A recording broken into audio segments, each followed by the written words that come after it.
Le titre de ce livre, c'est le dessein éternel de Dieu, de la création de l'homme à l'image de Dieu. Il est écrit par notre bien-aimé frère Dick York. Nous sommes présentement au chapitre 7. Nous sommes présentement au chapitre 7, partie C. Chapitre 7, partie C, le titre du chapitre 7, le nouvel homme. Le titre du chapitre 7, le nouvel homme. Nous ne comprenons peut-être pas tout cela. Les disciples de Jésus non plus. Comme ils étaient incrédules, alors qu'il se tenait devant eux dans son corps ressuscité, mais Jésus les a amenés à croire. « Touchez-moi, dit-il, un esprit n'a pas de chair et d'os comme vous me voyez en avoir. » Puis, il mangea avec eux. Il devait être témoin qu'il était vivant, même s'il l'avait vu mourir. C'est là le cœur de l'évangile, non pas la bonté de l'homme, ni même l'effort de l'homme pour être bon, mais la résurrection physique de Jésus et la vie qu'il transmet à tous ceux qui le reçoivent. Certains sont stupéfaits lorsqu'ils apprennent que Jésus a été vu par ses disciples pendant 40 jours après sa résurrection, avant de monter vers le Père. Au cours de ces périodes, il leur a enseigné le royaume de Dieu. Il leur a promis la puissance d'en haut pour accomplir le ministère auquel il les avait chargés. Ils devaient réaliser que cette puissance intérieure du Saint-Esprit est la vie même du Christ qui produirait en eux et en nous le comportement qui plaît au Père. Et quand il les eut enseignés, il fut témoin en un moment glorieux de son ascension à la droite du Père. Ils furent témoins en un moment glorieux de son ascension à la droite du Père, où il a été fait à la fois Seigneur et Christ 10 jours après son ascension. Et quand il les eut enseignés, il fut témoin en un moment glorieux de son ascension à la droite du Père, où il a été fait à la fois Seigneur et Christ. 10 jours après son ascension, Jésus a répandu son Esprit Saint sur toute chair, comme il l'avait promis. Il habite maintenant ceux qui ont cru, les délivrant de leurs péchés et faisant d'eux deux nouvelles créatures dans le Christ. Il habite maintenant ceux qui ont cru, les délivrant de leurs péchés et faisant d'eux de nouvelles créatures dans le Christ.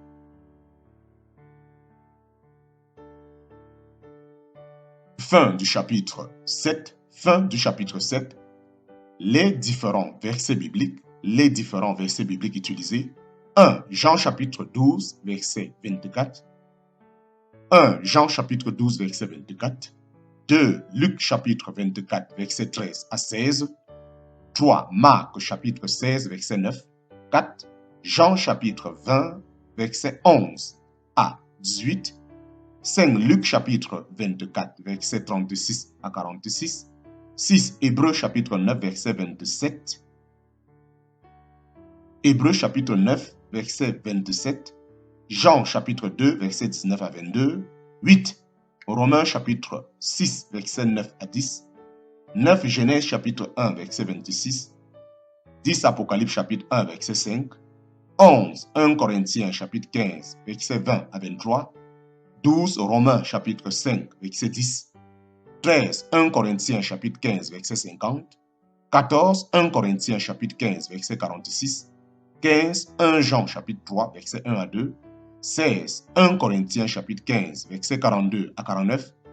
17 2 Corinthiens chapitre 5, verset 21. 18 Luc chapitre 24, verset 39. 19 Actes chapitre 1 verset 3, 20 Actes chapitre 1 verset 8, 21 Actes chapitre 1 verset 9, 22 Actes chapitre 2 verset 36, 23 2 Corinthiens chapitre 5 verset 17, 2 Corinthiens chapitre 5 verset 17.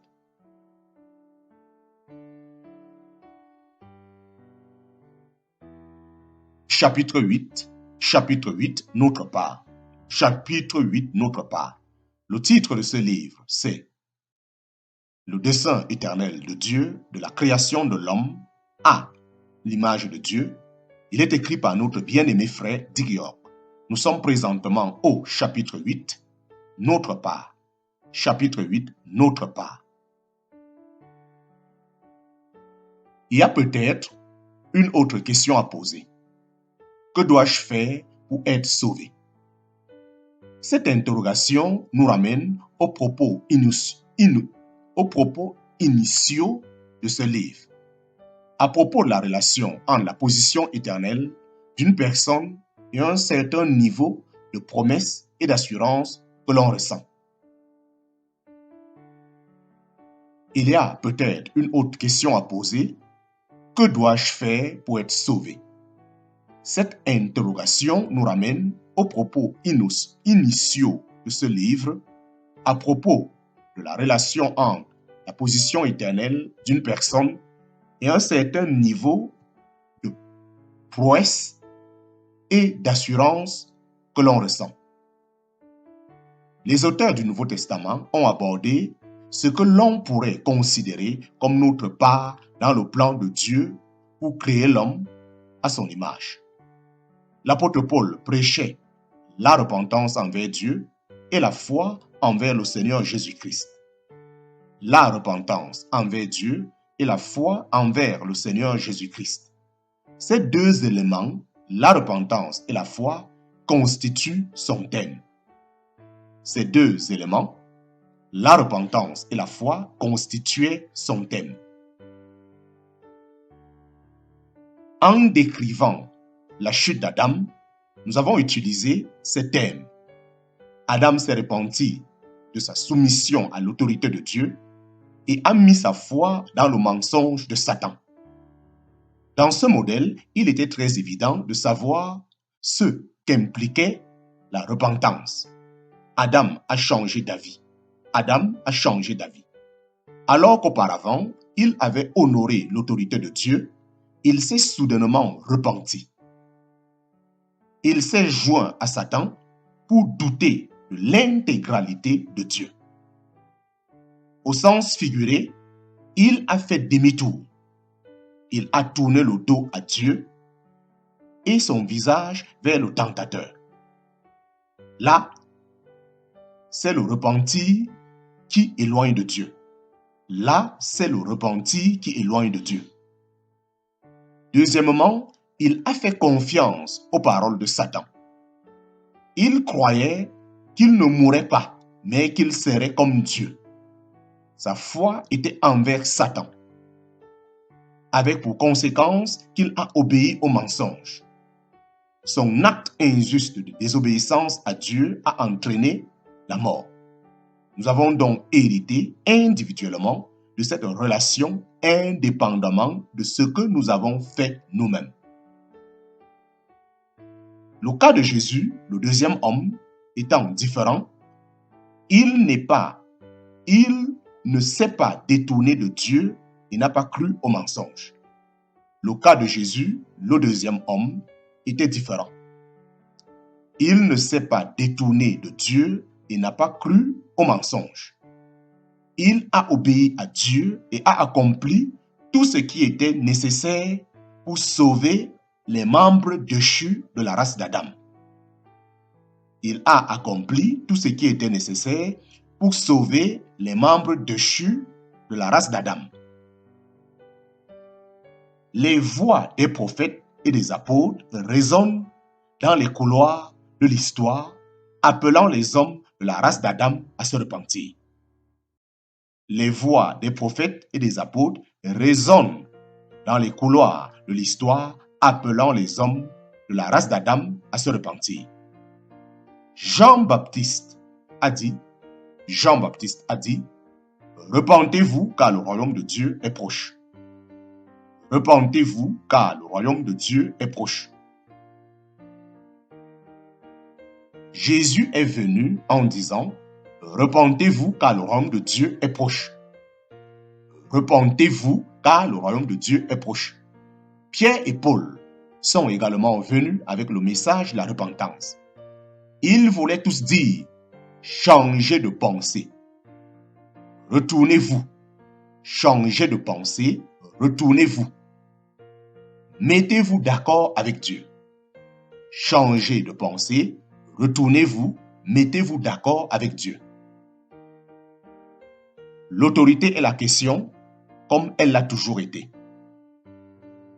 Nous soumettrons-nous à l'autorité légitime de Jéhovah, l'auteur de l'univers, ou à l'autorité usurpée de Lucifer, le Dieu de ce système mondial?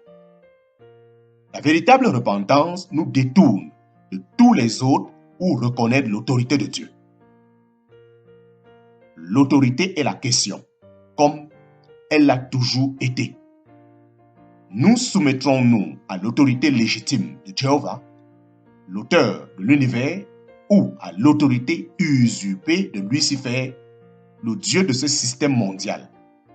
La véritable repentance nous détourne de tous les autres pour reconnaître l'autorité de Dieu. À ce message de repentance envers Dieu, l'apôtre Paul a ajouté « et la foi envers le Seigneur Jésus-Christ ». Et la foi envers le Seigneur Jésus-Christ.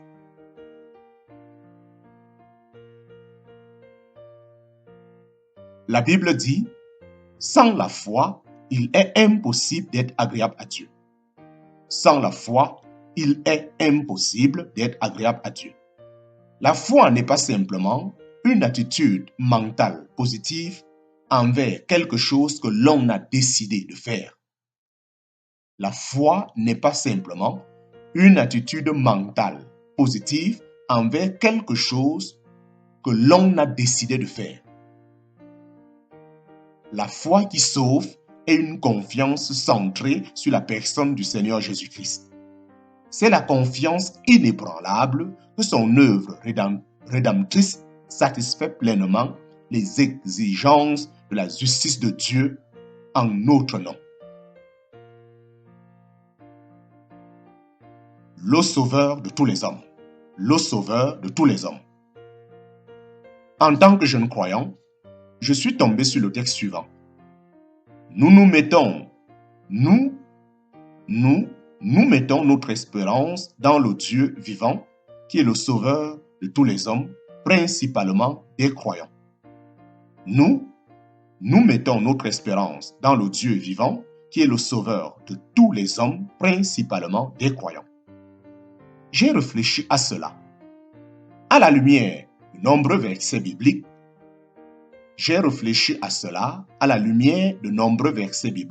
parlant du jugement éternel, du lac de feu, etc.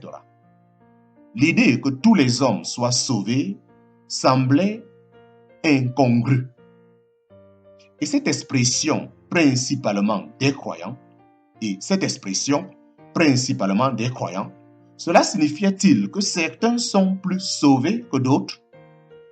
J'ai dû mettre ces questions en veilleuse, pour ainsi dire, pour y réfléchir une autre fois, lorsque je comprendrai un peu mieux. Il est clair pour moi maintenant que Jésus est le Sauveur qui existe. Il est le Sauveur de chaque membre de la race d'Adam. Toute personne qui passe l'éternité dans le lac de feu le fera en dépit du fait qu'elle avait un Sauveur.